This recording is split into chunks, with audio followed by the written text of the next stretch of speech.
qué lindo. Sí, qué bueno. Así que es lindo también Uy, encontrarnos. se están uniendo, qué lindo esto del Zoom. ¿Cómo no se nos había ocurrido antes? Me encanta. Sí. Me encanta, me encanta. Uy, ya, se está transmitiendo, ¿viste, Sandra? Nos pasa siempre. Nos agarra la transmisión. Desprevenidas. Desprevenidas conversando. Bueno, bienvenidos todos, bienvenidas todas. Estamos acá en el capítulo, bueno, si lo hacemos correlativo, es el capítulo 47, me parece. El capítulo 47, pero de esta quinta temporada es el 8º capítulo. Y hoy día, en este espacio que acompaña, que escucha y que inspira el transitar de la maternidad en la primera infancia, estamos muy, muy contentas porque tenemos una invitada de lujo, tenemos una coterránea suya, porque yo soy chilena, entonces, pero media ecuatoriana, así que, así que ahí le vamos a pedir después a Sandra que se presente, pero por el momento, bienvenidos todos, mi nombre es Cone y absolutamente feliz de que nos acompañen en este nuevo capítulo. Paz. Hola con todas, qué bueno encontrarnos de nuevo. Tenemos mucha emoción de entrevistar a Sandra, quien es una referencia con sus libros, con su enfoque de disciplina, quien ha creado, digamos, un nuevo conocimiento también para la crianza. Así que muchas gracias, Sandra, por aceptar esta invitación. Esta es nuestra temporada internacional y eso también ha sido nuevo para nosotros. Hemos entrevistado a gente de diferentes países, de diferentes áreas también, desde psiquiatras, educadoras, psicólogos, así que es lindo poder, a pesar de toda esta época rara de la pandemia, el poder, esta es una oportunidad de pandemia, realmente, porque antes lo hacíamos siempre presencial en nuestro estudio, así que esto es una oportunidad que surgió a raíz de la pandemia y nos ha acercado con otras voces, así que bienvenida a nuestro programa. Tenemos nosotros, bueno, primero quiero darte la palabra para que nos gusta que nuestros invitados se presenten y luego vamos con un pequeño juego de inicio que tenemos. Perfecto, muchísimas gracias, Cone y María Paz, por la invitación y por el espacio, que más que todo es gratuito y como ustedes dijeron, qué mejor hacer de esta pandemia una oportunidad, ¿no? De interactuar, de compartir, de unirnos como madres y de apoyarnos como madres, porque lo que me queda claro es que está bastante difícil el sobrellevar esto solos, entonces necesitamos hacer tribus y necesitamos conversar y gracias por la oportunidad. Soy Sandra Ramírez, ecuatoriana, como bien lo dijo Cone. Sin embargo, vivo fuera del país ya muchísimo tiempo, entonces me desenvuelvo en un ambiente bastante educativo, ¿no? Y americano en el sentido gringo, ¿no? En el sentido de mi vida profesional acá. En todo caso, mis libros son en español, han llegado a muchos países latinoamericanos, hispanohablantes, y entonces de esa manera me mantengo conectada con mi cultura, mi país, mi gente. Así que gracias por todo. Qué lindo. Y me encanta porque justo hablábamos antes de salir al aire que tanto Paz como yo no sabíamos que Sandra era ecuatoriana y cuando la googleamos y buscamos para hacer las preguntas fue como, ¡oh, wow! Más encima ecuatoriana y súper referente, entonces también para nosotros es súper especial tenerte acá. Así que gracias, Sandra, por aceptar esta invitación. Y bueno, siempre como decía La Paz, empezamos con un pequeño juego. Son preguntas como que no tienen que ver con tu teoría o con los libros, sino que más como con tu ser mamá. Entonces, lo primero que se te venga a la mente, tú lo respondes, sin pensar mucho. ¿Ya? Ya, ¡Listo! eso, me gusta, me gusta. Sandra, una canción. Los pollitos dicen. Me encanta. Un maestro o una maestra en tu vida. Soradela. Fui de escuela católica, de monjita. Soradela. Sandra, desde que soy mamá, soy más. Paciente. Un libro. Sin gritos ni castigos, obviamente. ¿Y qué mensaje te gustaría dejarle a tus hijos? A tu hijo. Pues el mensaje de cómo ser buen papá, buena mamá, buen padre cuando él crezca. Es una manera de pasar esta escuela de la crianza en la práctica. Qué hermoso. Muchas gracias. Perfecto. Vamos, Paz. Bueno, cuéntanos tú, yo te he escuchado en algunas charlas y tú hablas como de estos mitos que obstruyen la crianza. ¿Cuáles son estos mitos a veces muy afianzados en la cultura latinoamericana? Yo trabajo con madres adolescentes y escucho esto todo el rato, por ejemplo. Mi mamá dijo, mi abuelita dijo, así hemos hecho. ¿Cuáles son estos mitos que es importante como darles la vuelta, pensar, ver, digamos, que es un mito y que no responden a actitudes propias de los niños o de las mamás? Cuéntanos un poco de esto. Yo diría hay muchos mitos, pero de los más comunes, de los que más se escuchan y de los que más he hablado yo, uno de ellos es el famoso a mí me pegaron y soy persona de bien, o a mí me disciplinaron, y por disciplina me refiero a castigos corporales o no corporales, pero castigos al fin, o sea, maltrato separado, ¿no? Con espacio en la mitad, porque parece ser que maltrato unido tiene otra definición. Maltrato con espacio en la mitad viene a ser lo que no es buen trato. Entonces, el mito viene a ser el que yo recibí el maltrato con espacio en la mitad y aún con eso soy persona de bien, o gracias a eso soy persona de bien. Entonces, hay el gracias a y hay el a pesar de. Digamos que el a pesar de es una mejor versión, porque entonces se reconoce que los malos tratos no son buenos, ¿verdad? Pero el gracias a me preocupa mucho más, porque eso está más difícil de derribar. Entonces hay muchas versiones de este mito, ¿no? Pero más o menos esa es la idea, que si no fuera por el maltrato con espacio en la mitad o el maltrato como palabra completa, si no fuera por eso no estuviera yo tan bien, ¿no? Entonces, ese es el más difícil como cultura que tenemos que derribar. Y digo, no solo culturas hispanohablantes, culturas latinoamericanas, sino en general es un poco la cultura dominante de crianza. Todavía piensa esto, ¿no? La mano dura es buena, tenemos que seguir así, si no nos vamos a dejar y cosas así. Entonces, ese sería el más grande mito, digamos, que tenemos que derribar. Y Sandra, con respecto a eso, te quería como profundizar, porque, bueno, tú eres vocera de la Fundación América por la Infancia, que si a lo mejor algunas de nuestras personas que están oyéndonos no la han seguido, háganlo, porque de verdad es una fundación que vela sobre todo por esto que tú dices, por el buen trato. Me gusta esto de la división, por el buen trato a los niños, por el erradicar el tema de que con el golpe se aprende.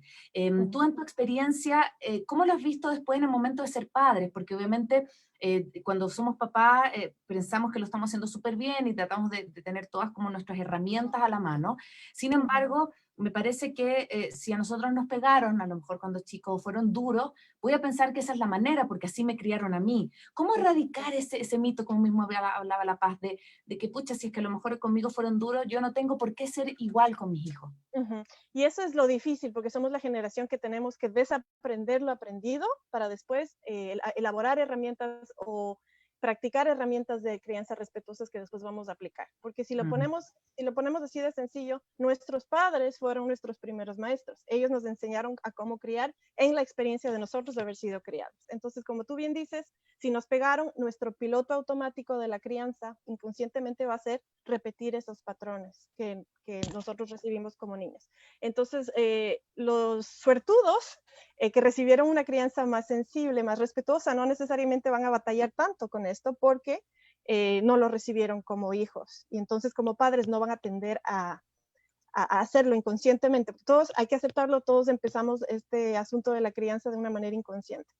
Y hasta no concientizar, pues esos patrones van a continuar y continuar. Y de repente nos pasa, incluso a mí, nos pasa que estamos bien ya, digamos, entrenados, nuestra mente, nuestro cerebro ha cambiado en todo este asunto, pero de repente sale el piloto automático de mi mamá, de mi papá, de mi abuelo, quién sabe, del grito, que de repente es como, así me hacía mi mamá y entonces así lo voy a repetir, ¿verdad? Y después tú te das cuenta, pides disculpas, lo que sea, pero sigue en ti, sigue en ti, sigue en ti. Entonces la práctica va poco a poco a descontinuar ese piloto automático, como lo llamo, pero toma tiempo, no es de inmediato.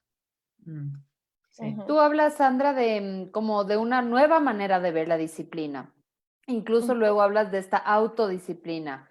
Cuéntanos un poco, ¿cuál es esta nueva manera de ver la disciplina? ¿Cuáles son los pilares?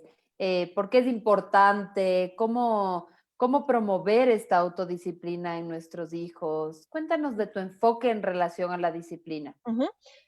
Cuando hablamos de disciplina de manera general, la cultura dominante de crianza piensa que la disciplina es un verbo, ¿no? Que la disciplina significa como que automáticamente significa corregir, castigar, ¿no? Gritar, ese tipo de cosas. Entonces, ese enfoque de disciplina nos va a llevar, obviamente, al tipo de herramientas que nos ha dicho muy bien la la ciencia del conductismo que se deben usar para corregir, ¿no? Entonces, eso sería como la disciplina entendida como verbo, corrección. La disciplina entendida como sustantivo viene a ser sinónimo de autodisciplina. Una disciplina en realidad en sus raíces latinas significa enseñar, viene de discípulos, que son personas, ¿ya? Entonces, cuando tú cambias esa manera de pensar acerca del concepto de disciplina, automáticamente cambia también tu manera de disciplinar, y entonces empiezas a ver a la disciplina no como ese corregir, de castigar, de gritar, sino más bien, como lo digo en el libro, una analogía de regar agua a la planta, de darle sol para que crezca. Las flores no florecen al ser cortadas y castigadas, florecen al ser dadas lo que necesitan, sol, agua, nutrientes, fertilizantes, etc.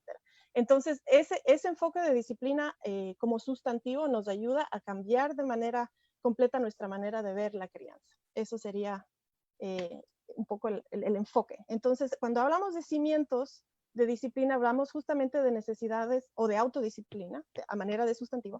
Hablamos de necesidades emocionales que los padres damos a los niños, ¿no? Satisfacemos en los niños para que a través de esto ellos puedan portarse bien. O sea, la atención, por ejemplo, ¿no? La necesidad de la autonomía, de espacio, de opinión, son necesidades emocionales. El amor incondicional es una necesidad emocional. De no tener eso, de los niños no tener satisfechos de esas necesidades o llenas sus vasijas, como también se dice por ahí, entonces muy probablemente el mal comportamiento ocurrirá, porque están de alguna manera diciéndonos a su manera que lo que necesitan es más atención, amor incondicional, más espacio de opinión, de autonomía, etcétera, etcétera, etcétera. Que pensaba con eso, el tema de la autodisciplina también tiene que ver con creer en nuestros hijos, como no sabernos nosotros solo la figura de autoridad, sino que esto que tú hablabas un poco de, por ejemplo, me encanta el concepto que tú tienes de la consecuencia, porque no es que justamente tu libro habla de sin gritos ni castigos, el castigo es como yo te lo impongo porque soy el adulto, entonces yo sé lo que es bueno para ti, pero si el niño comprende al revés la consecuencia de sus actos, primero lo va a hacer más responsable, pero sobre todo lo va a hacer comprender por qué eso está malo o por qué eso tuvo esta consecuencia. Entonces, cuéntanos un poco cómo esa diferenciación en donde pones ya el rol de autoridad, sí, sigue siendo el padre, pero no es un autoritarismo. No sé. Sí, a ver, la diferenciación entre consecuencia y castigo. A veces se usan como sinónimos y no tienen nada que ver el uno con el otro, ¿no? Castigo el castigo es siempre punitivo por definición. Te hace sentir mal, te humilla, te causa dolor. Entonces, dentro de la disciplina entendida como verbo, que es típico de la cultura autoritaria, se entiende o se dice que el dolor va a modificar la conducta de un niño. Y seguro que sí la modifica temporalmente, pero la modifica desde el maltrato, como lo quieras, unido o separado. La modifica a través del miedo, ¿no? A ser castigado, justamente a que esa humillación se vuelva a repetir. La consecuencia, por lo contrario, es el relacionar que el asociar que tus actos tienen una consecuencia, un efecto en la gente o en tu ambiente.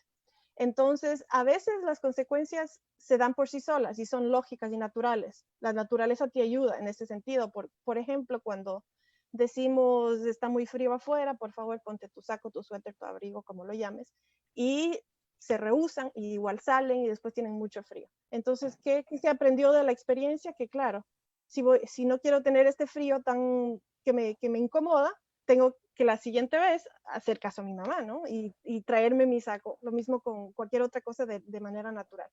Pero las consecuencias no siempre son tan evidentes para los niños, ¿no? Y entonces ahí se habla de consecuencias lógicas. Las consecuencias se derivan directamente de la experiencia. No nos inventamos, como en el caso de un castigo, uno viene como a crearse maneras de causar dolor. Y entonces hablamos de enciérrate en tu cuarto, te quito tu postre, te pego, te encierras en tu cuarto, te mando al rincón de pensar. Todas esas son maneras inventadas de parte del adulto para causar dolor y humillación en el niño. Entonces, esos son castigos. Las consecuencias lógicas vienen a ser directamente relacionadas a la situación. Por ejemplo, está un niño pegando a sus compañeritos porque quiere, qué sé yo, que le den sus juguetes o quiere el columpio que no puede acceder a ese momento. Y entonces es en ese momento el niño llora porque quiere eso, pega, etcétera, etcétera, etcétera. Pero la consecuencia lógica cuando uno le hace ver eso al niño es que aquel niño a quien le pegó no va a querer jugar en el futuro con él porque le está pegando. Y por lo tanto, removerlo de la situación viene a ser una consecuencia lógica. Qué pena, estás pegando, no se pega, nos vamos de aquí, nos vamos del parque, nos vamos de la situación. Y te acompaño en tu dolor porque estás frustrado, que no puedes jugar, pero te hago ver también que no está bien pegar y que has perdido el privilegio de jugar con esos niños porque no te van a querer, así no te van a querer prestar tus juguetes, los juguetes, así no te van a querer dar al columpio. Entonces ahí venimos nosotros, los adultos, a asociar estas dos cosas para que el niño eventualmente vea que de esto se deriva esto y que si yo quiero jugar, más vale no pegar, ¿no? Esa sería la diferencia. Aquí hay una pregunta de Diana que me parece que complementa bien esta conversación y yo tenía la misma pregunta que dice, el poner cuestionamientos, por ejemplo, no tienes tal cosa porque no cumpliste con algo, ¿se ve como un castigo o como una consecuencia? La consecuencia normalmente se la anticipa, de alguna manera, si es que sucedió y no pudiste anticipar, le haces ver la asociación y se acabó. Pero la consecuencia de alguna manera puede ser anticipada. Entonces, si es que tú dices, partiendo del ejemplo del parque, ¿no? Ya sucedió, ya lo retiramos del parque, le hicimos ver que eso no está bien, y digamos que volvemos al parque el siguiente día. Entonces sí podemos anticipar y decir, ¿te acuerdas lo que pasó ayer? Si es que vuelves a hacer esto, vamos a tener que retirarnos. Entonces ahí se vuelve como el típico guerra avisada no mata gente, ¿no? Ya está la regla ahí, ya está la consecuencia dada, y en lo posible pedir al niño que la repita para saber que está comprendiendo lo que se ha dicho. Entonces, en ese sentido, se puede anticipar y entonces viene muy bien el decir, si es que juegas bien nos quedamos, si es que pegas nos vamos, más o menos parecido al ejemplo que dio, me olvidé el nombre, la participante. Diana. Perfecto. Yo tengo esa sensación como de nuevamente, vuelve a creer en el niño porque cree que él, o sea, como sujeto pensante. Entonces es un enfoque de crianza súper distinto, porque justamente habla también, como también lo dices tú, habla más también de conectar más y obviamente de pelear menos, ¿sí? ¿Cuáles serían entonces algunas, por ejemplo, claves que podemos tener para conectar más con nuestros hijos y no entrar en el terreno tanto del castigo o de esta cosa como tan autoritaria?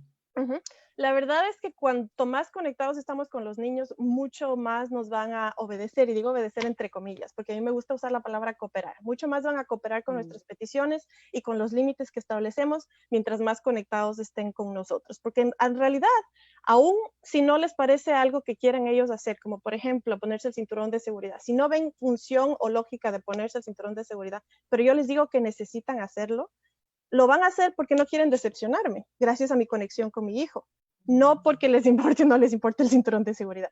Entonces, el invertir en conexión finalmente nos ayuda a la cooperación. ¿Y cómo hacerlo? Pues simplemente dándoles esa atención no solicitada que se da muy bien en estos momentos ahora que tenemos un poco más de tiempo en la casa jugando con ellos. Como dicen en Chile, regaloneando, ¿no? O sea, abrazándose, momentos de risa, echados por ahí en la cama, viendo cosas juntos. O sea, ese tipo de cosas son muy valiosas para esa conexión entre papá y mamá, entre niño, mamá, niño, papá. Y cuando existe algún tipo de discusión, de pelea, de desacuerdo, eso va a causar un poco una ruptura de la conexión en ese momento que fácilmente se puede recuperar gracias a que ha habido estos otros momentos. Entonces, ¿cómo hacerlo? Darse 10, 15, 20, el mayor tiempo que uno pueda a diario jugando con ellos, hablando de cosas que a ellos les interesan, qué sé yo, dinosaurios, carritos, cosas que a ellos les parezcan importantes. Interesante. Sí, sí, el tema de la conexión es fundamental. Yo no paso con mi hijo 3 días a la semana y el primer día es durísimo. O sea, y ya pasado el primer día ya fluye, pero es justamente esta reconexión la que necesito para que las cosas vuelvan a funcionar. A mí se me ha hecho como muy evidente en esta situación y me encanta también esto que dices como de repensar los términos que usamos, este tema de cooperar. me encanta porque no es como obedecer o hacerme caso porque yo digo, sino es como cooperar para estar juntos, cooperar porque vamos a almorzar, cooperar porque queremos armonía en la casa. O sea, es realmente otra manera de pensar la posición del niño en la familia. Uh-huh. Y también darle la oportunidad de no necesariamente estar de acuerdo contigo. O sea, los límites son fijos, sí, pero el aceptar que no necesariamente están de acuerdo con tus límites está bien, ¿no? A la final vamos a llegar a un acuerdo y vamos a hacer que de alguna manera cooperen con el límite, pero el de plano pensar que no, que es grosero, que es altanero, el no estar de acuerdo conmigo, en realidad no le da al niño la opción de ser persona. Toda persona tiene derecho de no estar de acuerdo, ¿verdad? Entonces, un poco es otra mirada al niño. Un niñito que es una persona que tiene voz y opinión, ¿no? Sí, y con respecto a eso me parece súper importante porque también hablas como de la diferencia entre ser permisivos y como poner límites con firmeza, pero ser amable. O sea, como esta cosa de, a veces nos pasa, yo creo como papás, como de decir, bueno, no quiero que sufra, no quiero que lo pase mal, entonces lo dejo. Y dejo que haga cosas. A mí me pasa, de repente como yo tuve a la Elisa, entonces cuando la Rafa está como desregulada, digo, pucha, pero es que le nació una hermana, como que la pongo en un sitial como, bueno, entonces no importa que haga estas cosas porque está desregulada y todo, pero finalmente, claro, la que está desregulada soy yo. ¿Y cómo poner esos límites con firmeza sin sentir que lo estamos ni traumando, ni que, o sea, ellos tienen que pasar por todo, por la frustración, por todo? ¿Cómo hacer ese juego como papás? Uh-huh. Y también es algo que está difícil porque nosotros fuimos gritados, se nos gritó y así era como se establecían los límites con nosotros, ¿no? Pero existe la posibilidad de ser firme y a la vez respetuoso y amable, ¿no? Entonces, lo que yo digo muchas veces, a veces en las reuniones de padres, entrenamientos, talleres, es que practiquen siendo firmes de la misma manera que practican diciendo algo tan claro y simple como el cielo es azul. Y con esa seguridad de que el cielo es azul, vamos a decir el límite. No puedes o mejor lo hacemos así. No siempre en negativo, hay límites que se pueden poner en positivo y de hecho funcionan mejor. Pero la firmeza viene de un sentido de seguridad desde tu cuerpo y desde tu lenguaje, no necesariamente desde el tono de tu voz. Ahora, quería también decir que el grito al que yo me refiero en Sin Gritos ni Castigos es el grito que usamos como herramienta de control y de mala herramienta de crianza. Ahora que el grito también tiene su función protectora, o sea, si es que mi niño se va a cruzar la calle y yo estoy a 3 metros atrás, tengo que gritar, pero la función del grito viene a ser el 911, ¿no? Es urgente, es repentino, no es el grito que ya me suena a lo mismo de siempre, ¿verdad? Entonces, esa diferenciación quería hacer. Hay el grito que tiene su función 911 para protegerte de una situación urgente, peligrosa, inmediata, y hay la firmeza con la que funciono día a día en cuanto a los límites que seguramente tengo en mi ambiente del hogar o incluso en la escuela, que pueden ser dados de manera firme, pero a la vez amable, o sea, con un simple una seguridad para empezar desde mi cabeza, desde mi mente, porque si no estoy segura y si estoy titubeando acá, no me va a salir bien, no me va a salir firme. Si tengo miedo, tampoco me va a salir firme. Sí. Así que es todo culpa.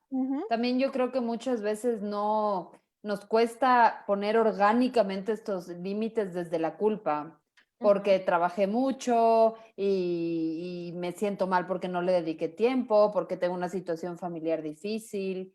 Y esto que dices a mí me hace mucho sentido porque para mí los niños son como estos maestros de la percepción, ¿no? O sea, no importa lo que uno dice, ellos sienten realmente lo que a uno le está pasando. Y esto que dices como poner el límite desde esa certeza como del cuerpo y de la mente del papá o de la mamá es, quiero decir, o sea, más allá de lo que digas, es realmente como esta intención interna, ¿no?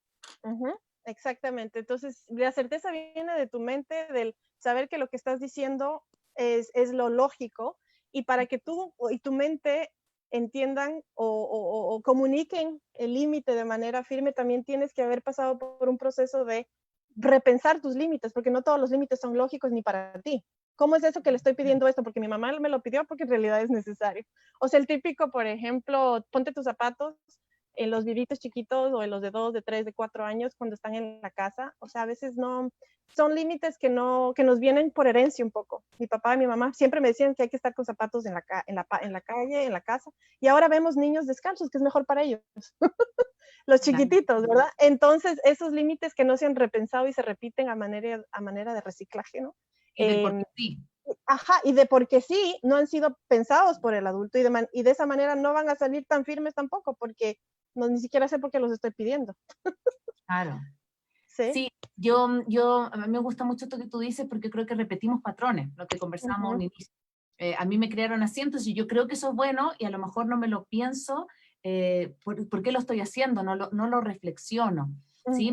Yo te quería hacer una consulta como en relación a la época de la cuarentena y también estos tiempos como, bueno, también sin cuarentena, medios difíciles que estamos viviendo. Yo siento que hoy muchos papás están desregulados emocionalmente. Sí. Entonces yo siento que obviamente utilizan los gritos como, no como el 911 que decías tú, sino como una estrategia de crianza, como que el grito me va a dar más autoridad. ¿Qué efectos, ustedes como Fundación también América por la Infancia han indagado un montón en esto, qué efectos tienen los gritos y los malos tratos como a largo plazo en los niños, en su desarrollo neurológico, afectivo, emocional? Entonces, hay estudios en cuanto a las consecuencias a largo plazo en el cerebro del castigo físico, pero también del castigo no físico, que viene a ser todo esto, que es lo humillante, lo que nos duele de manera emocional, que viene siendo el grito. O sea, apunta bien a tu pregunta. Entonces, el grito usado de manera, o el miedo, infundir miedo a través del grito, que viene siendo usado a manera de herramienta de crianza diaria, sí produce cambios en el cerebro de manera física, porque entonces los niños, el cerebro de los niños cuando han crecido así constantemente, y no estoy hablando solo en pandemia, estoy hablando de manera general, el asunto de la pandemia, digamos que es una paréntesis, ¿no? Todos estamos más estresados, los niños también. Tal vez sus consecuencias dentro de estos meses no sean tan graves o tan a largo plazo, pero si un niño crece con gritos de manera diaria, su cerebro se conforma de tal manera que viene siendo más susceptible a los peligros, digamos, de afuera, un poco más, un cerebro más en estado de alarma, ¿no? Es como que si el grito está ahí en todo lado, voy a estar siempre en estado de alarma. Mi cerebro va a estar siempre reaccionando como que todo es grave, todo es peligroso, todo es... y entonces son niños que tienden a explotar un poco más, a regular menos sus emociones. Por otro lado, los estudios dicen no, justamente porque no aprenden la consecuencia de sus actos, porque lo único que les viene es del grito o la reprimenda, entonces son seres en el futuro menos socialmente adaptables, con menos remordimientos y por lo tanto tal vez un poco la disciplina no estuvo formada en ese sentido, su autodisciplina. Claro. Ese es un concepto que quisiera volver. Este tema de la autodisciplina. ¿Cuándo, como, dónde podemos verla, digamos? ¿Y a qué edad podemos esperar esto? ¿O cómo podemos irla construyendo como que en escenas cotidianas, en el día a día con nuestros hijos?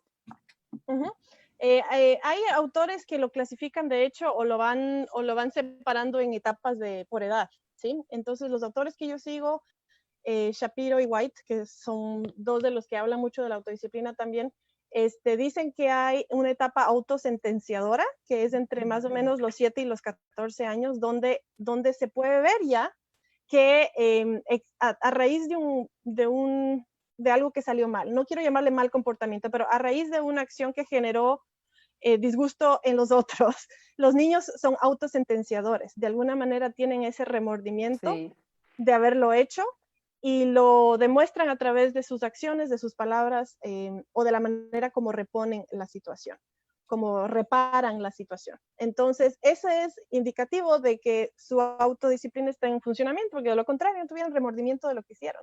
No estamos hablando de criar niños perfectos, sino de saber que tienen un compás moral, que saben por dónde conducirse y cuando cometen un error, que es muy esperable y muy normal, que nos pasa a todos, incluso a los adultos, pueden repararlo, pueden darse cuenta, pueden aprender de aquel error para ojalá no cometerlo en el futuro.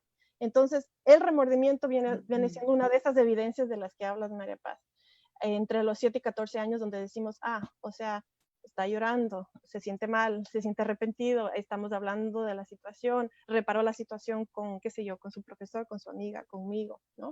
Ya viene de ellos el reparar y entonces eso es indicativo de que de hecho tienen esta autodisciplina formada o en funcionamiento. Sí, incluso un poco, por ejemplo, nuestros hijos tienen la misma edad con la Cone. Mi hijo tienen ya como 3 años y medio. Y mi hijo, el otro día, apenas me enteré que estaba embarazada, le compré una mesita a mi hijo. Entonces, para mí esa mesa tiene un valor emocional súper importante. Y el otro día le encuentro con el cuchillo haciendo en la mesa, ¿sí? Y obviamente fue como que, no hagas así. Nuevamente salió súper orgánico, o sea, me debe haber visto que realmente me dolió que haga eso.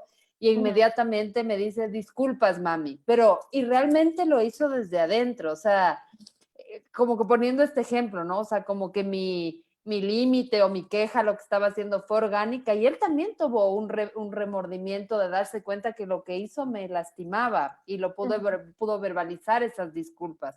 Entonces yo creo que incluso desde antes ya comienza a haber esa conciencia de que mis actos pueden causar algo que al otro le duela y yo puedo hacer eso, puedo hacer algo sobre ese dolor. Y si no puedo reparar la mesa, por lo menos te dijo lo siento desde un arrepentimiento genuino y no habiendo sido obligado a decir lo siento, ¿verdad? Que es diferente, que muchos papás de mamá obligan a los niños a disculparse. O sea, no, eso no hay genuidad en eso, no hay verdadero sentimiento. Sí, y con respecto a eso también, como el disculparse o como el error, tú también tienes como este postulado de que el error como una fuente de aprendizaje, que me encanta eso, como ver cuando se equivocan, qué puedo sacar de positivo de eso. ¿Cómo hacerlo? ¿Cómo poder trabajar con nuestros hijos el error sin caer? Porque yo creo que muchos queremos el exitismo, que sean como súper perfectos y el hijo bacán y el hijo 10, pero sí se equivocan. Entonces, ¿cómo trabajar con el error realmente como un espacio de co-construcción en la crianza y de aprendizaje también? A través de justamente la conversación, o sea, cuando hablábamos de consecuencias, hablábamos de esa asociación que hacemos y tal vez en el momento no estén necesariamente procesando esa información de una manera que genere aprendizaje, pero justamente en la repetición del error y en la repetición de esas conversaciones va a generar un aprendizaje que finalmente el niño internaliza y después lo puede comunicar y aplicar. Entonces, a partir del error tiene que venir una conversación, un espacio de conversa genuina, donde no estemos los padres ahí en un papel, en un rol de tal vez de culpabilizar, sino de en realidad ver a la situación de manera objetiva y decir, sí, viste cuando esto pasó, causó esto. O sea, tal vez no usar palabras que etiqueten al niño como grosero, mentiroso, o sea, no va por ahí. Va por el hecho de ver a la situación desde un ojo externo y decir, mira lo que causó tal comportamiento en, qué sé yo, las emociones de tal o cual niño, ¿no? O de tal o cual adulto cuando se usaron estas palabras. Entonces, al volver a analizar la situación desde afuera y sin usar palabras así que culpabilicen al niño como mentiroso, grosero, genera un aprendizaje, pero lo vamos a hacer en un momento en que no estén los niños emocionalmente devastados por la situación. O sea, regresar al momento cuando sus cerebros estén en verde. ¿A qué me refiero con esto de que cuando sus cerebros estén en verde? Cuando estén en un estado de calma y como listos para aprender, que es el estado donde los niños esperan que estén en la escuela para poder aprender matemáticas. Están en un estado activo de verde, ¿no? Están calmados emocionalmente. Se puede conversar del asunto que pasó y generar aprendizajes del error. Sí, y yo creo que eso es súper importante porque a veces yo creo que el error que cometemos cuando viene un berrincho, cuando viene un error o viene una situación en donde a lo mejor me imagino que el cerebro del niño está en rojo, tratamos de reparar en ese momento o como de dar el tono moral en ese momento. ¿Viste que lo que hiciste estuvo mal? Y el niño está desregulado. Entonces no vamos a lograr lo que queremos en ese momento. No hay cómo. Lo único que podemos lograr en ese momento es calmar la emoción, contener la emoción, un poco reforzar el límite, establecer el límite para de todas maneras solucionar esa situación, salir de ahí y desde un estado más calmado, tanto del adulto como del niño, se puede generar una conversación acerca del pasado, de lo que pasó. Ojalá no un mes después, ojalá unas horas después, ¿no? Pero aún así hay aprendizaje en esa conversación. Sí.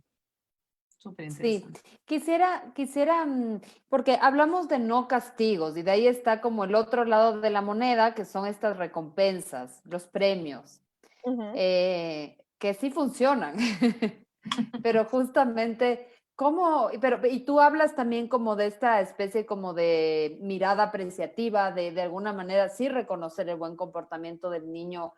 ¿Cómo manejar este tema del reconocimiento sin caer a hago algo, dame mi premio, a que sea una cuestión mecánica en ujú, donde siempre se les está recompensando con algo? ujú. Ok, vamos, hay algunas cosas en esa pregunta y la primera, que cuando dijiste que sí funciona y todos nos reímos es porque en verdad sí funciona, pero quiero un Ujú. poco aclarar eso. Eh, la ciencia del conductismo es una ciencia que ha prevalecido por décadas en este mundo y válida en el sentido de que pasó el riguroso método científico y sabemos que el premio sirve y sabemos que el castigo sirve. Pero el que sirva y funcione no significa que sea lo bueno, que sea lo más ético, ¿verdad? Que sea lo mejor para el niño. Ahora tenemos otros estudios que no existían hace 40 años, que nos dicen que de las neurociencias, que nos dicen que justamente eso que sí funciona también genera otras consecuencias en cuanto al cerebro humano. Entonces tenemos dos teorías paralelas en conflicto, de alguna manera, donde sabemos que la una nos ha dicho que sí sirve y sirve y es utilizada en las escuelas, más que todos los premios son muy utilizados en las escuelas, Sí. en todo lado, eh, y que los castigos dañan nuestro cerebro. Ahora, no hay muchos estudios en cuanto al cerebro que nos digan que los premios causan efectos colaterales en el cerebro, no hay. Entonces, dentro de todo lo que es conductismo, digamos que lo peor que puedes hacer es castigar, porque eso sí tiene Ujú, efectos cerebrales dañinos ujú, para el niño y para el desarrollo. El premio no es recomendable porque finalmente lo que causa es una modificación de la conducta temporal y no permanente, y no está forjando o no está enseñando criterios, sino simplemente está modificando la conducta. Entonces, ¿de qué sirve? Sirve. Yo diría, en lo posible, no usar premios como manera de incentivar comportamientos, porque a la final eso no conduce en un aprendizaje genuino y permanente. Sin ujú, embargo, no veo tampoco el daño en usarlo cuando sea necesario. Y como vengo del ambiente de las escuelas, me pongo a pensar en muchos niños que en realidad con necesidades educativas especiales, que en realidad le ponen mucho más esfuerzo a obtener algo, a dominar cierta destreza, que un niño que ha desarrollado típicamente. Entonces, al niño que necesita ponerle más esfuerzo, seguramente le voy a incluir algún tipo de incentivo, ¿no?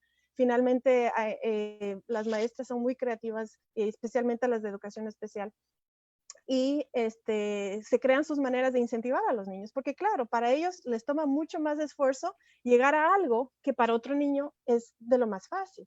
Entonces, Claro. en esos aspectos y en esos ambientes veo el valor de un incentivo externo, porque no hay un incentivo interno, porque lamentablemente así es la vida, no todos nacimos iguales, ¿verdad? Unos le tenemos que poner más esfuerzo que otros en adquirir las mismas destrezas o los mismos aprendizajes.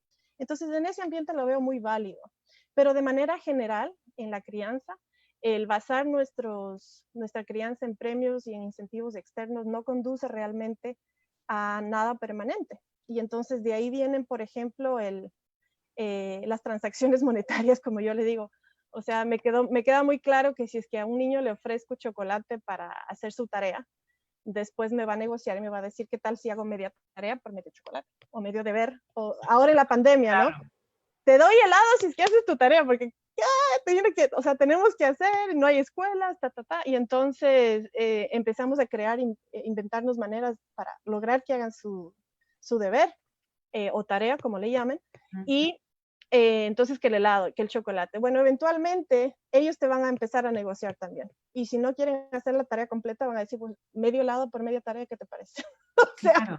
no claro. conduce a nada nuevo, a nada bueno. Entonces, no va por ahí el asunto. Habría que, en ese sentido y en ese ejemplo, habría que darles la honesta respuesta de, mira, esta es la situación, esto lo tienes que completar por responsabilidad, te cae chancho a ti, me cae chancho a mí también, pero lo vamos a hacer. O sea, más honestamente una conversación de sí, esto es una lata. O sea, no te puedo negar, no te puedo negar, pero hay que hacerlo. ¿Y cuál sería el refuerzo positivo? ¿Cuál sería esta, digamos, mirada, este reconocimiento de que hubo una buena actitud, de que hubo una buena gestión? Ujú. ¿Cómo manejarlo eso positivamente? Positivamente, dentro de lo que es el ejemplo que digo de los deberes chanchos que no queremos hacer, está el aprendizaje en sí mismo de la tarea, ¿no? Del cuaderno de Ujú. matemáticas, de los ejercicios de matemáticas y el valor del aprendizaje en sí. Pero también no todo es color de rosa. Entonces, yo digo, ¿por qué no tener una conversación honesta que los niños no son tontos y decirles, mira, sí, esto está muy difícil, estamos haciendo todo lo que mejor podemos con esta situación, con la tarea, con la pandemia, y le vamos a poner el esfuerzo. Yo pongo mi esfuerzo contigo, tú lo pones conmigo. Entonces, es una manera de un poco de llegar a un pacto que no tiene nada que ver con una transacción monetaria del tipo te doy chocolate o helado si acabas, sino Ujú. un pacto honesto en el que tú cedes, yo cedo y llegamos a un punto en la mitad. Y entonces ahí sí es una educación democrática donde te doy espacio de opinión y valoro tus emociones. Y lo positivo que tú preguntas, María Paz, viene justamente siendo el hecho de que yo también soy adulta dispuesta a ceder, dispuesta a comprometerme a no necesariamente siempre llevarme con la mía, o sea, a llegar a un punto de la mitad, ¿no? Y entonces ahí vamos, estamos un poco entrando al terreno de los límites que no siempre, no necesariamente deben ser eh, siempre tan inflexibles, ¿no? Especialmente ahora en la pandemia, donde antes le dije que no puede saltar en la cama y ahora le digo que sí, porque no hay cómo llevarte a ningún otro lado, ¿no? Entonces Ujú. viene de la conversación y Ujú. del acuerdo mutuo. Uh-huh.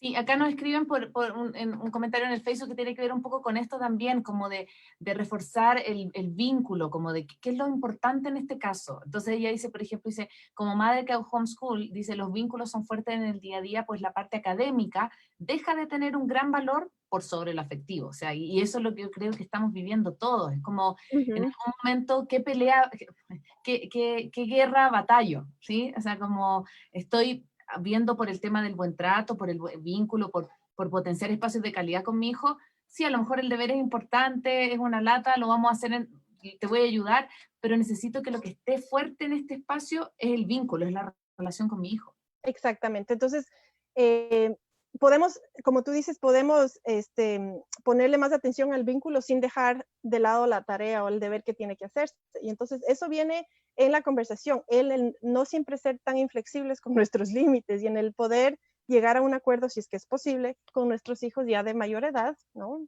O sea, ya cuando son capaces de establecer una conversación alrededor de los 2, 3 años, ellos ya pueden establecer conversaciones contigo y les podemos hacer ver que estamos dispuestos a llegar a un acuerdo para darle prioridad también al vínculo como al límite, que sería en este caso la tarea.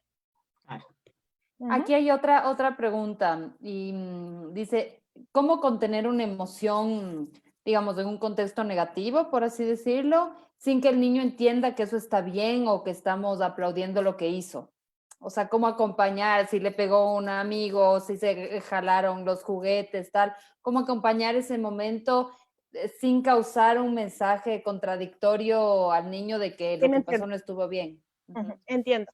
Y esa pregunta viene también de nuestra experiencia como niños, porque cuando nosotros fuimos criados, cuando, entre comillas, hacíamos berrinche, un poco la actitud del adulto nunca fue de acompañamiento primero y segundo, de alguna manera no podemos acompañar las emociones sin involucrar nuestras propias emociones en ellas. Me explico. Lo que ella está diciendo es básicamente el cómo acompañar sin necesariamente mostrarme brava yo, porque eso no está bien. Entonces, al acompañar, como que estoy diciendo en palabras de esa mamá, esto está bien. Y lo hago desde las palabras. Te quiero, te acompaño, pero no estuvo bien. Pero la actitud del adulto de acompañamiento, lo único que demuestra no es que estás de acuerdo con lo que hizo, sino que demuestras que estás ahí para guiarlo y que tu amor es incondicional a pesar del error. Pero ¿qué pasa? Que nosotros fuimos criados con esta idea de que no te quiero porque hiciste esto. Entonces de repente se vuelve una manipulación emocional de, como no hiciste, estoy brava y me voy por acá. Y tú quédate con lo tuyo, ¿no? Entonces es muy difícil ahora el poder desaprender eso y poder involucrarnos emocionalmente desde un rol de guía y de acompañamiento, sin que eso signifique aceptar el error o aceptar el comportamiento del niño. Entonces, de alguna manera, la idea sería comunicar, estoy aquí para guiarte, mientras que al mismo tiempo comunico que no me gustó lo que hiciste. Pero no lo comunico desde mi rabia, desde mi separación física, sino desde mis palabras. Ahí también yo quiero aumentar en una entrevista que tuvimos con Rafa Guerrero. Él hacía esta diferencia entre la emoción y la actitud.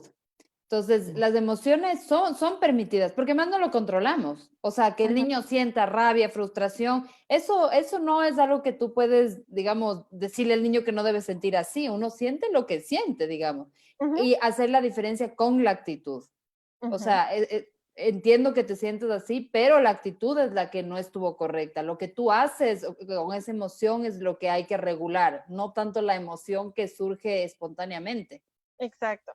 Lo espontáneo, lo orgánico, lo aprendido, el piloto automático es nosotros también tener una emoción generada por el comportamiento del niño. Entonces, al nosotros tener esa emoción de rabia, lo que hacemos es separarnos, tender a no guiar, a no contener, a no dar la oportunidad de expresión. Pero si cambiamos nuestros lentes de crianza y nos ponemos de esta nueva, digamos, interpretación de disciplina, vamos a vernos a nosotros como guías. Entonces, al vernos como guías, intervenimos en la situación, guiamos, damos el espacio de la expresión sin necesariamente comunicar que estamos de acuerdo con eso, o sea, con el comportamiento. Sí con la emoción, no con el comportamiento. Sí, hay gente que también acá en el chat nos pregunta como, esto tiene mucha repercusión, yo creo que a todos nos preocupa.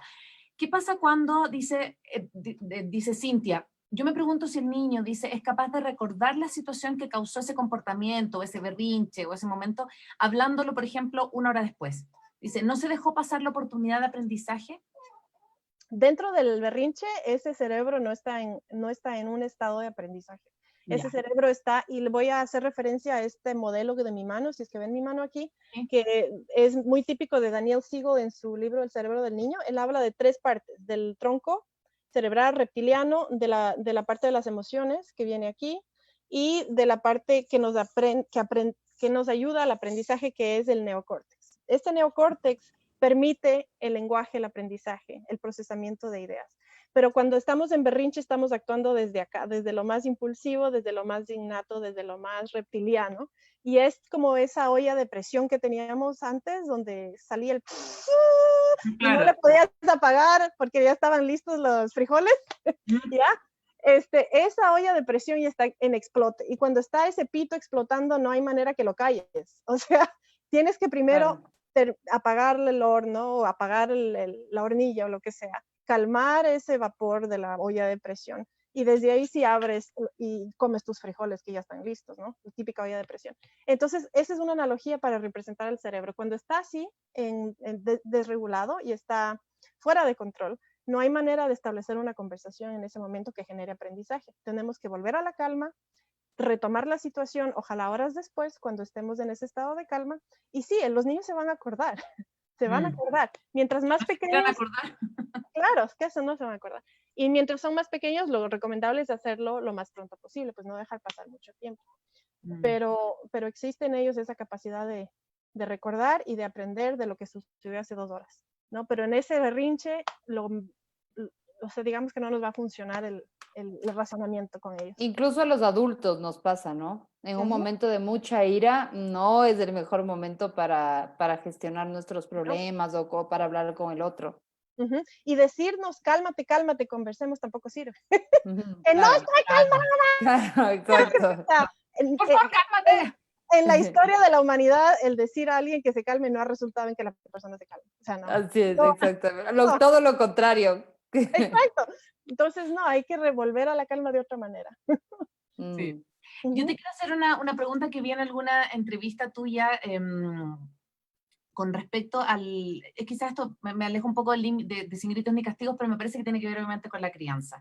Hoy en día yo creo que asistimos a un espacio en donde hay mucha, por ejemplo, de explicaciones y métodos para poder ayudar a nuestros hijos a dormir, ¿ya? Y tú hablas, por ejemplo, de el método Estivil, que es como el duerme de niño, este método que dejo llorar al niño hasta que el niño como que deje de llorar solito y como que aprenda a dormir solito porque ya debería saber y él debería estar en condiciones, ¿no? Ujú. Pero también tú le dices que esto, por supuesto que es una forma de maltrato infantil, porque estamos como dejándolo solo y como arréglatelas como puedas.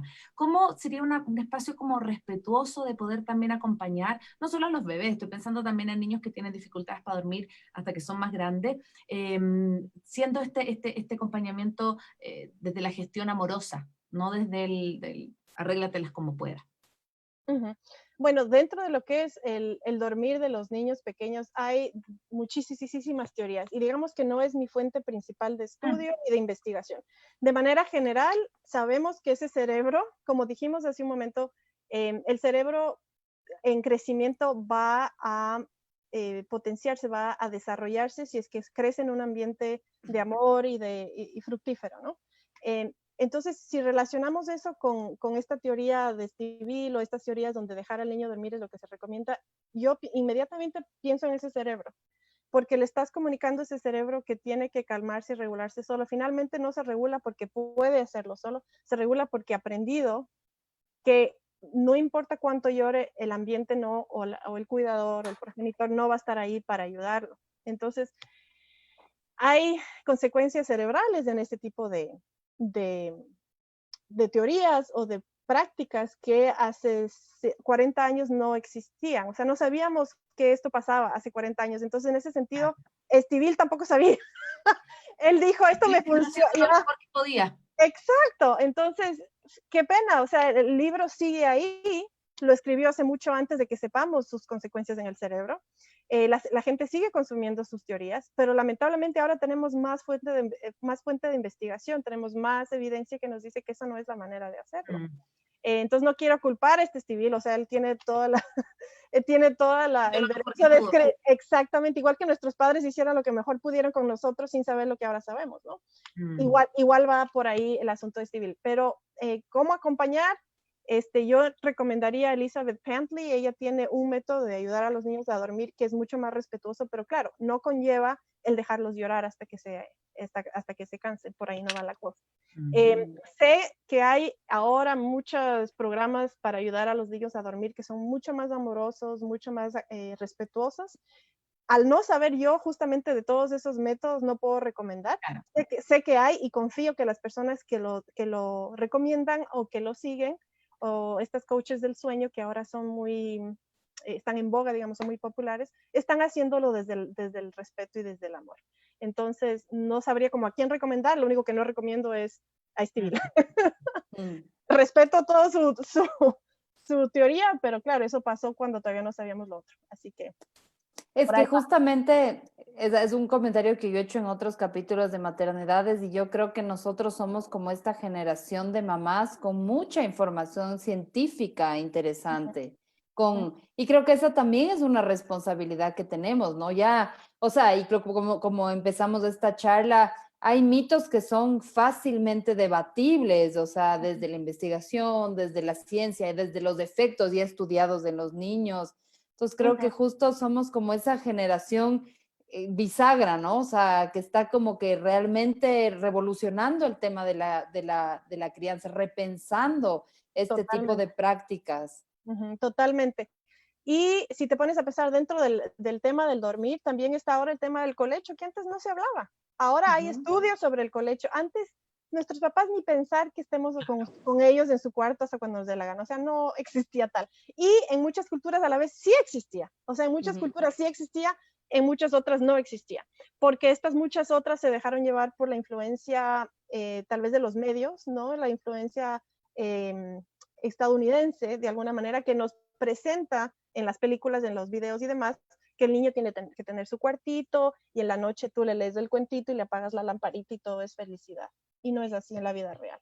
No, no lo Ya. es. Claro. Entonces nos comimos ese cuento, leímos los libros de la gente que nos presentó eso y ahora de repente sabemos que existe toda una fuente de investigación sobre el colecho, los beneficios, el hecho de que no está mal, pero es respetable también si los papás quieren su propio espacio, pero hay maneras respetuosas de sacar al niño del cuarto de los papás. En todo Así caso, es. en todo caso ya sabemos que no está mal hacerlo, el dormir con ellos. Sí. Gracias, Sandra. Creo que ha sido vamos ya terminando, así que creo que ha sido una entrevista muy bonita, muy didáctica también. Justo aquí en los comentarios agradecían tus excelentes explicaciones de temas que a veces pueden ser como un poco como en la teoría, ¿no? Pero ya cuando uno le pone en la cotidianidad es como, puedo hacer así, puedo intentar con esto. Sí, Así que ahorita mucho. recién estoy entrando al chat, entonces ojalá lo pueda ver antes de cortar. En fin, no, muy chévere la conversación y pues todas las personas que veo aquí en los cuadritos no pudieron comentar, pero gracias por estar aquí también. Sí, y yo quiero, bueno, agradecer y les voy a pedir por mientras vamos cerrando a las personas que ya puedan reactivar su cámara, porque cuando hicimos la primera vez esto fue súper bonito ver quiénes nos estaban acompañando a través del Zoom. A través del Facebook no lo podemos hacer, pero ves, ya empezaron a prender sus cámaras, así que les pido a los que quieran aparecer y tener su minuto de fama en el Facebook y mostrarnos desde dónde nos acompañan. También me parece hermoso porque empezamos a hacer tribu, empezamos a hacer comunidad, empezamos a darnos cuenta que no estamos solas. Y a mí me encanta también seguir a personas como tú, Sandra, y te agradezco un montón porque tienen una mirada de la crianza súper cercana. No es una mirada como desde el experto que sabe todo y que te va a guiar, sino que el que te acompaña en eso. Entonces, quiero agradecer mucho porque justamente nuestra misión como Maternidad Imperfecta es acompañar, es escuchar e inspirar el transitar de la primera infancia de quienes nos acompañan. Entonces, no solo mamás, sino que papás, cuidadores. Así que si te quisieras despedir con algún mensaje mientras las personas pueden ir activando su cámara, te Sí, agradecemos. antes que nada, hablando del tema de acompañar, quisiera decirle hola a mi amiga Ruth, que ha estado aquí todo este tiempo, recién se prende la cámara y está con su hijo Simón. Ella también me ha acompañado a mí en mi proceso, en el sentido de que ha sido una acompañante amiga de la vida, que ha también transitado esta crianza respetuosa justamente conmigo a través de mis libros. Y pues de hecho uno de los libros se los leyó y me ayudó a editar. Así que muchas gracias, Ruth. Y la otra es dejarles con este mensaje, especialmente durante la pandemia, dejarles con este mensaje de que los niños van a interpretar, van a hacer sentido o organizar esta experiencia a través de lo que nosotros hagamos para organizar la nuestra propia. Y entonces ahorita justamente con el tema de las escuelas, que si se abren, que no se abren, que si homeschooling, que si no homeschooling, los niños van a estar bien, siempre que nosotros los adultos estemos bien. Fuera de lo que necesiten, socialización, educación, hay que pensar en nuestra familia, en nuestro bienestar como familia. Lo que podamos ofrecer dentro de nuestras posibilidades va a estar bien. Ha sido nuestra decisión, siempre y cuando estemos nosotros bien con esa decisión. Ese sería el mensaje final. Sé que ahorita en el mundo están todos que sí, escuela, que no escuela, que qué hago, que no hago. Así que me pareció pertinente y oportuno. Qué hermoso. Quiero agradecerles nuevamente. Hay personas que nos dicen acá que no tienen cámara, pero nos están escuchando de Galápagos, de México, de Argentina, de Chile. Entonces, de verdad, muchas gracias porque esto también acerca el espacio de la maternidad. Y te quiero agradecer mucho, Sandra, por tu cariño, por tu cercanía y por acompañar en este espacio en donde no tenemos por qué ser autoritarios, sino que tenemos que ser guías de nuestros hijos. Así que despedirnos a todos los que nos están siguiendo también a través del Facebook y que les voy a pedir que hagan un saludito para poder sacar una foto, así que saluden. Y en una semana vamos a tener el formato podcast de este capítulo, que bueno, también lo compartiremos para la gente que no pudo escuchar hoy. Y me da mucha emoción ver cómo estamos, o sea, a todos con nuestras crías en brazos y poder tener este espacio, ¿no? Es bien emocionante. Sí. Así que nos vemos en una semana más. No, perdón, esta vez no vamos a vernos en una semana, sino que tenemos un capítulo especial porque nuestro invitado podía domingo y ya vamos a revelar quién es. También a lo mejor la Sandra lo conoce, después le voy a contar quién es por interno para dejar ahí el suspenso de quién es. Es un hombre que nos va a acompañar en esta ocasión. Así que, bueno, muchas gracias y nos vemos la próxima semana. Así que un abrazo y que tengan Un linda abrazo. Gracias Hasta a luego. todos. Gracias, Chao. Sandra. Gracias a Gracias, todas. María Paz. Gracias, Connie. Adiós. Chao, mi Chao, querida. chicas. Chao a todos los que se conectaron. Muchas gracias por acompañarnos. Chao, chao.